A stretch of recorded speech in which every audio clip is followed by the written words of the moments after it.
So I've listed a few more things on eBay if anyone's interested. Hey, I know who the artist is that did the artwork on that book you're holding. Who?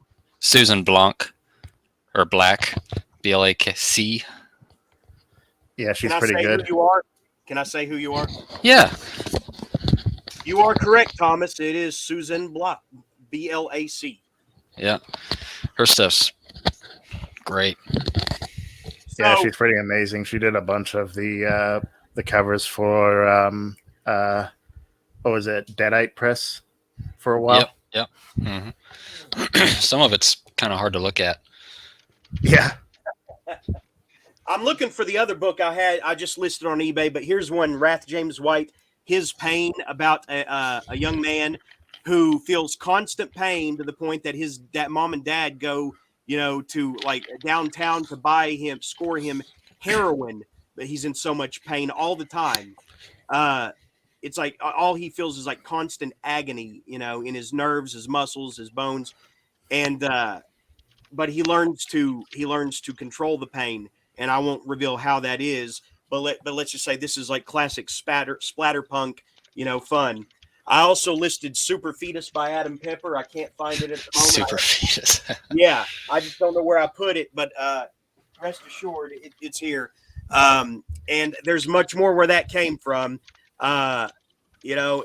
Everything must go. If I've read it, I'm ready to send it out into the world for other people to enjoy as much as I did. I enjoyed each of these tomes and the violence and violent content within very deliciously for several years. Now it's time to send it out and corrupt others. So don't everybody jump in at once to bid, I mean. There was a Clive Barker short story that was sort of like that, but instead of like something happens to some guy and all his nerve endings, but it's like pleasure he feels all the time. Wow. I think I don't really remember. That would be uncomfortable, I would think. Yeah, there was like a scene where like he was intimate with a stone wall. I really don't remember much about it. Is that just that's just what he called his wife, right? Gives a new meaning to rock hard. Yeah. Oh, so the gentleman that just joined us, hang on, is it all right? Is it all right if I pull it up, Thomas? Yeah. All right. Ben, you remember this guy, right? Yeah, I know Ben. Yeah. Even if he might not remember. Joining us is I remember you. Thrilla Manjaro is an old friend of mine. You already said my name, so you might as well just keep doing it. You sure? Yeah, it's fine. Okay. This is Thomas Cleckler's handiwork here. I absolutely loved this book here, and I cannot believe that he took it out of print along with all his other work. He does his own covers. I showed you all the paintings that he did for me and sent me. They're still hanging on my wall. Do I need to show them again? Or Sure. Okay. So I can see him again.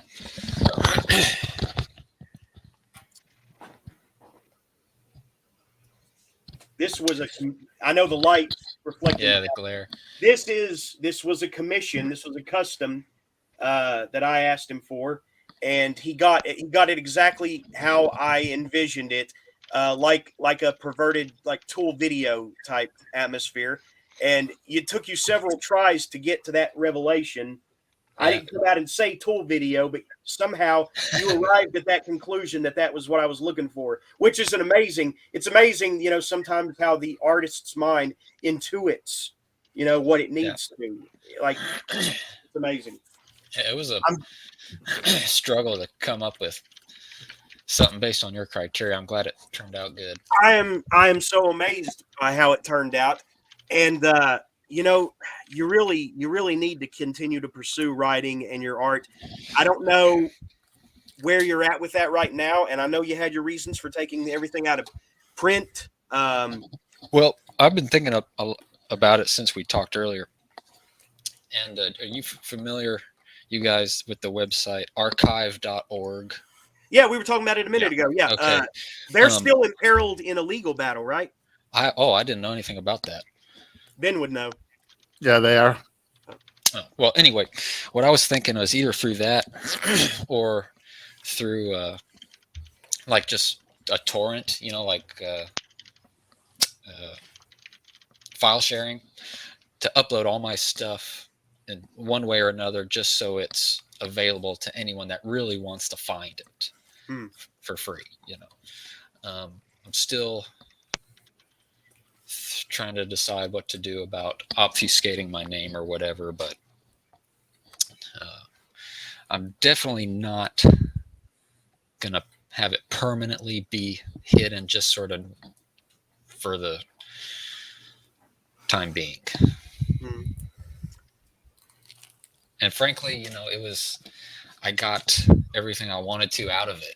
I got to sell them to people and people read it, and I got to come on a podcast where people talked about it and interviewed me about it, for crying out loud. So, I mean, I was really nervous when I first reached out to you, and because I was like, somebody who wrote and illustrated this, they've got to be like into the occult, and it's like there's such conviction in your writing, and there's this sinister undertone. I was like, how dark is this dude really in real life, and then you come on and you just a swell guy, just one of the guys, and it really surprised me, So maybe you use your art for catharsis, and that's where it all goes, all that darkness. Yeah. What I will say though is, like, when I was writing a whole bunch, because obviously to be like well practiced in writing, you have to read a bunch. So I was reading a bunch of like Lovecraft and Clive Barker and stuff, and then writing this and painting all these weird things. And sometimes you just got to take a break from all that. It just gets too much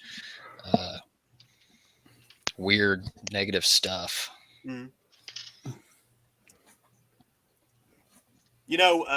Speaking of Clive Barker, I don't think we'll ever see the third book of the art. Oh, of his art? No, the third book of the art, The Great and Secret Show, Everville, and book 3 that was supposed to be out 30 years ago. Did he finally pass? No, but I mean, I wouldn't be surprised. A lot of people on the inside of the literary world kind of, linked to me and a few other people that basically, what was it? Not Cold Heart Canyon, but that last... The Scarlet Gospels? Yeah, the Scarlet Gospels. That he basically didn't write most of that. It was a ghostwriter. Wow. And he's been he's been ill for many, many years. Yeah. Well, the only like semi-recent photo I had seen of him was already several years old, and he really looked in poor health, which is really too bad. But what's funny is H.R. Giger, his health, same thing sort of happened to him. His health just sort of deteriorated, and I almost wonder if that's sort of a symptom of that kind of work. Maybe. What do you think you could ever paint the licks from The Great and Secret Show? You know what I'm talking about? That might be the only book of his I haven't read. Okay, they're these snakes that are made out of people's shit. They force themselves down people's throats and in. Oh, I know I could paint that. I know I could paint that. You should send it to Clive for inspiration. Oh no, I'd be too. That poor guy probably gets all those real famous guys like that. Probably get all kinds of shit sent to him constantly, man. I would pile on. But I can tell you took a lot of influence from Clive Barker. Who else? Oh yeah. Who else?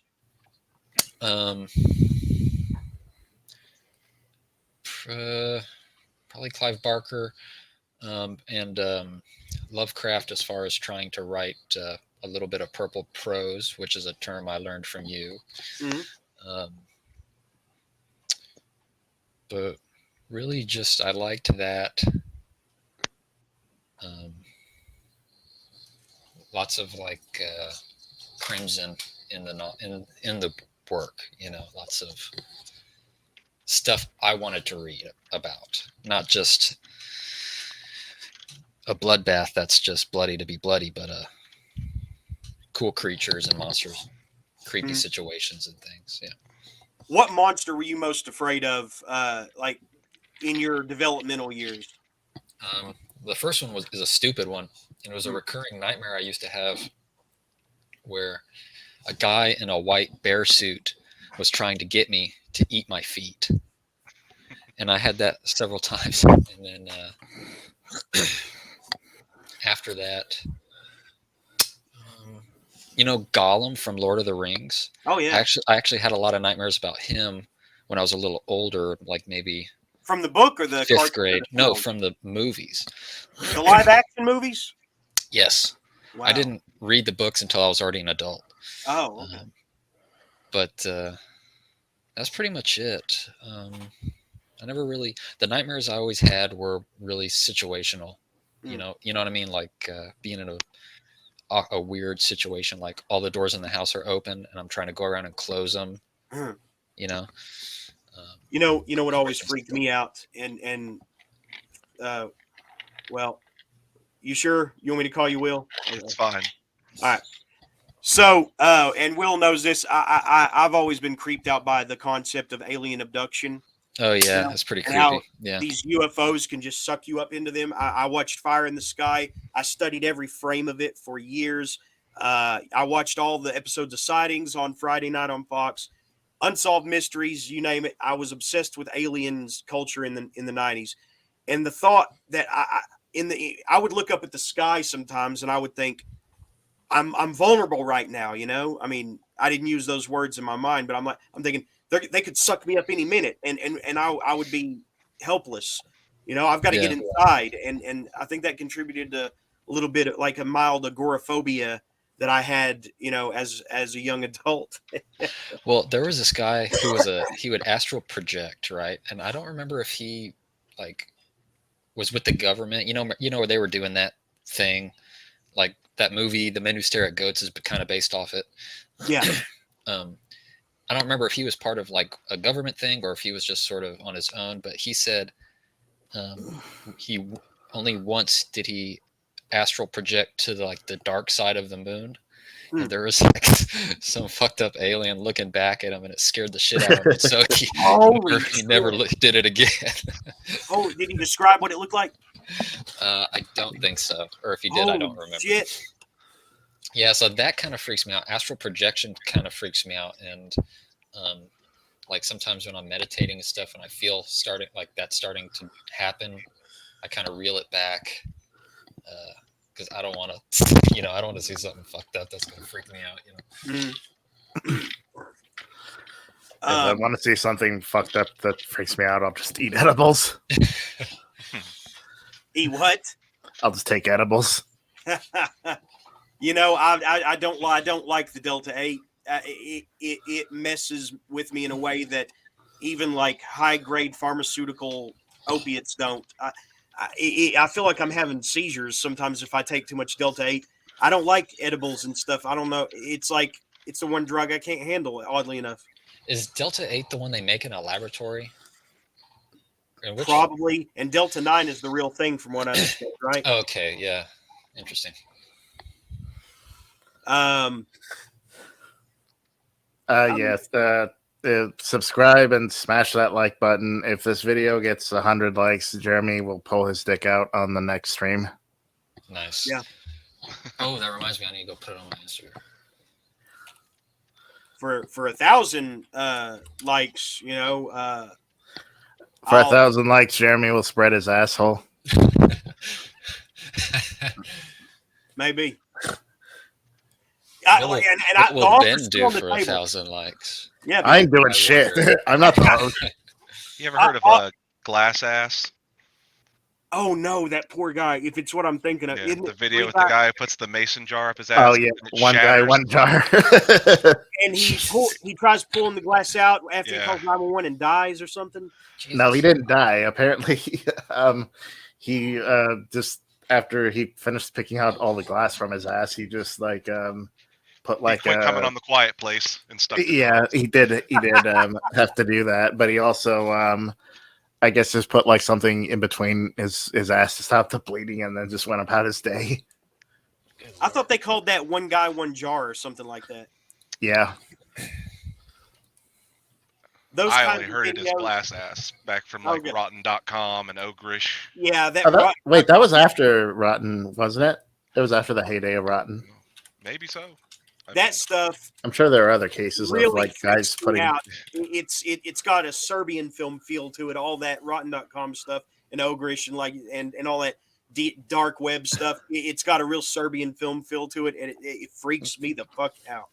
Yeah, me too. That's funny. Like I'm none not of those into that shark stuff. sites, none of those shark sites exist anymore. Like Ogrish was live leak for a while, but then that shut down. One thing I've always Rotten. wondered. We know who here's seen Grizzly Man. I I've haven't. seen it. You have, Will? I know you Oh have. yeah, Right? absolutely. My I love question is, Herzog. has that audio of Treadwell and his girlfriend's final moments with the bear, did it ever leak? I know there's No. something out there that people claim to be it, but it sounds, I don't know, it doesn't sound intense enough that it would make Werner Herzog cry. Yeah, as far as I know, no, it's never come out, and never will. He said, I think you should destroy this. Yeah. It will haunt you. It will be a white elephant in the room all your life. I mean, the conviction with which he said that in that scene. I mean, it only ups the intrigue factor. It makes you want to see it more. Sometimes I will, explore things like that, not out of some morbid, fascination, but because I want to, I want like dark empathy. I want to show like a dark kind of empathy to them and these people who are suffering. Does that make any sense? No. Yes. No, yes. It's like I feel like I owe it to them to sit through whatever it is, for the duration and really ponder, really reflect on what happened to them, and how can I do better? Does that make any sense at all? I guess Yeah, always yeah. the sort of the grim and the the horrifying are always going to entice people. That's why true crime is so popular, right? Yeah. Serial killers, shit like that. Have you ever heard of the? I can't remember the name of the artist, but there was a performance artist who did a piece called "Blind Date," which supposedly is a recording of him having sex with a corpse. Nice. What? Where is it? What? Well, the piece is supposed to be Blind Date. The idea behind it was that the artist was going to get a vasectomy and he wanted to shoot his last fertile seed into a corpse. And so he went to Mexico, I guess, and he wasn't allowed to bring a camera in, but he was able to bring like a tape recorder in and just recorded himself having sex with a corpse. I've listened to it. It you can't really tell if it's what's actually happening or not. Like it may as well just be him like having sex with like a love doll or something like that. Treats it like one of the old like 40s radio serials. You just hear like, and then a horse came in.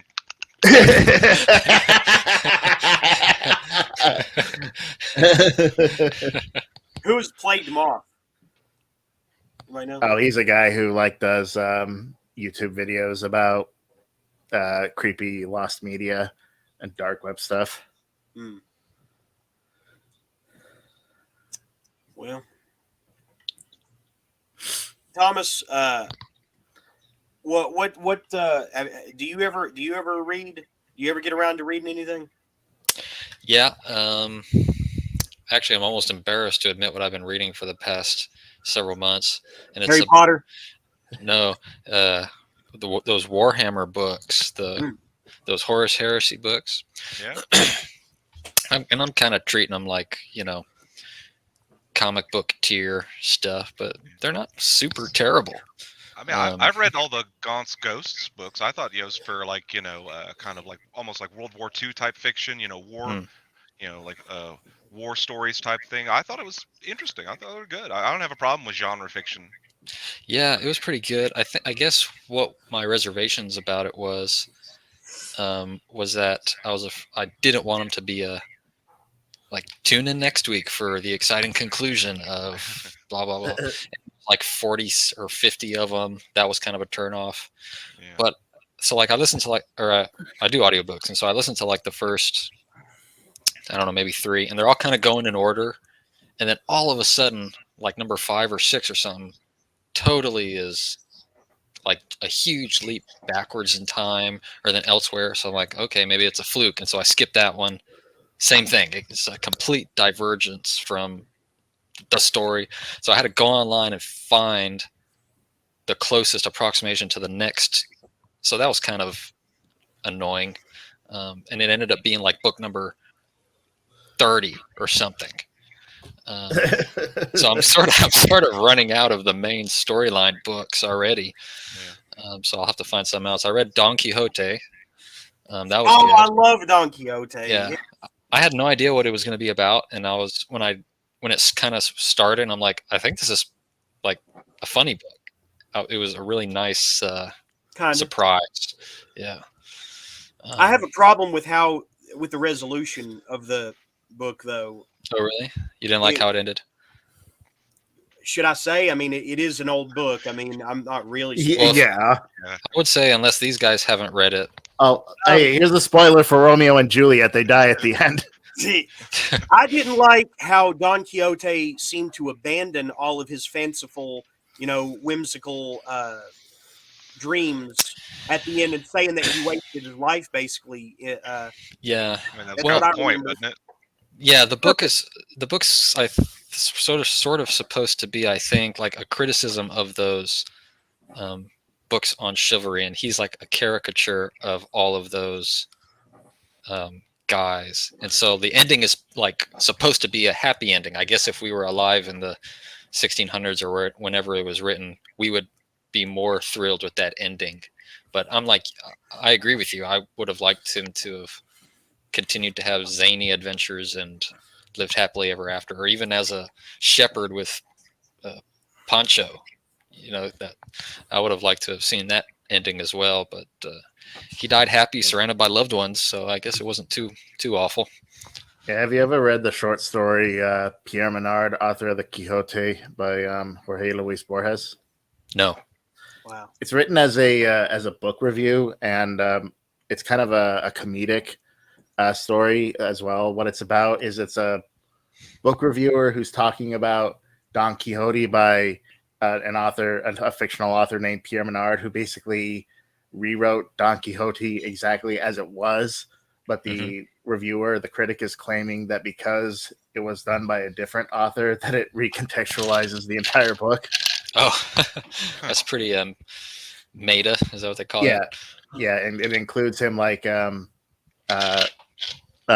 quoting like the two same exact quotes from the original Don Quixote by Cervantes and the Don Quixote by Pierre Menard, and like they're the exact same quote, but the critic is claiming that they're entirely different. That's actually somewhat of a valid argument. And I know it's probably kind of in jest, but you could really say that about a lot of things. Depending on who's saying it, it has different meanings. Yeah, it was. Jorge Luis Borges was like really big on like meta stories and stories about stories and things like that.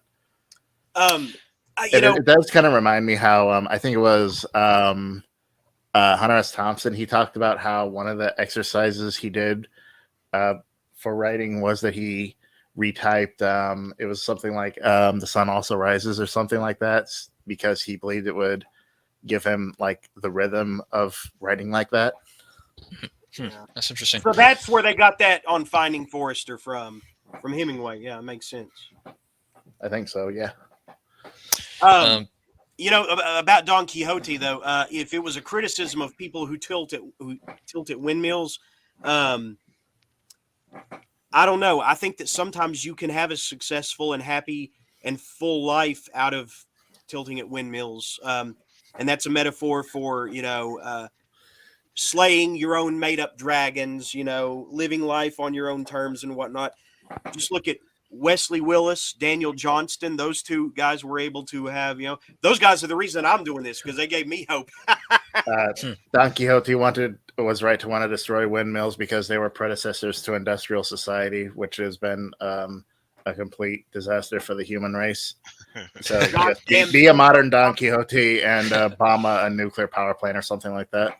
Goddamn Pinko Kami. Yes, based. So you guys know the artist Gustave Doré? No. He did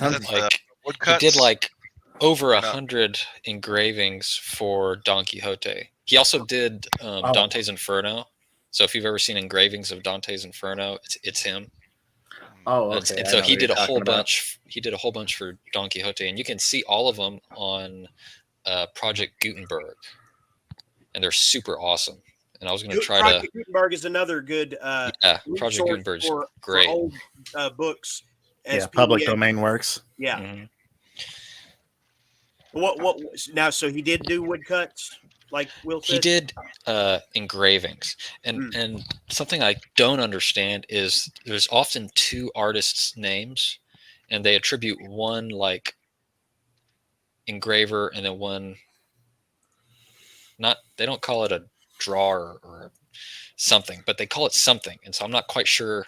Like maybe he did the drawings, and then another guy turned them into engravings that could be mass printed. I'm not really sure on that, but I mean, it's pretty evident by looking at them that it's this same guy. But they're really cool, and you can see them on Gutenberg. Okay. I was actually thinking of Albrecht Dürer. Yes. The woodcuts. Yeah, very similar in style.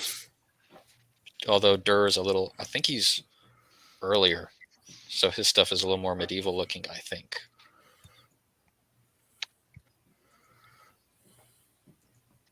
Ben, what possessed you to bring up the Billy roll the other day? The what? The clown meat. Oh, I just saw it and thought it would be funny to send it to the chat and make a joke about, fucking the meat clown. Meat clown. Meat clown. That was something I had to deal with when I was with clowns. Yeah, clowns, I'd be the